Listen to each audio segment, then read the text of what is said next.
Ininspeksyonan ng Mines and Geosciences Bureau ang mga sinkhole na lumitaw sa Maydulong, Eastern Samar. Matapos ang lindol doon noong isang linggo, nakatutok si Salima Refran. Malaki at malalim pa rin ang mga ukas sa dalampasigan ng Barangay Umawas, Maydulong, Eastern Samar nang bisitahin ito ng mga kinatawan ng Mines and Geosciences Bureau Region 8. Lumitaw ito matapos ang magnitude 7.6 na lindol noong August 31. Paliwanag ng MGB, limestone ang ilalim ng Maydulong. Posible raw na may maliit ng kuweba o uka sa limestone, gumuho at naging sinkhole ng yumanig. May epekto rin daw ang kalapit na dagat sa limestone. Agitate siya, lumalaki. Kasi ang limestone is calcium carbonate, na soluble siya sa tubig.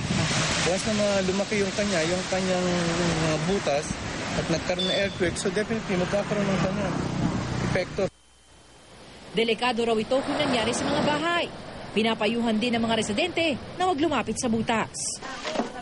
Isang linggo matapos ang lindol, nasa tabing dagat pa rin ang 70 pamilyang nasiraan ng bahay sa Barangay 2 Poblasyon ng General MacArthur. Nagbigay na ng ayudang materyales ng lokal na pamahalaan. Ang kapilang ito naman sa Basay, Samar, matatagalan pa raw bago maaayos. Kaya mga residente sa katabing barangay na lang muna nagsisimba. Patuloy pa rin nakakapagtala ng aftershocks ang PVOX, pero karamihan sa mga ito, mahina at hindi na nararamdaman sa lupa. Salima Refran, Nagkatutok, 24 Oras.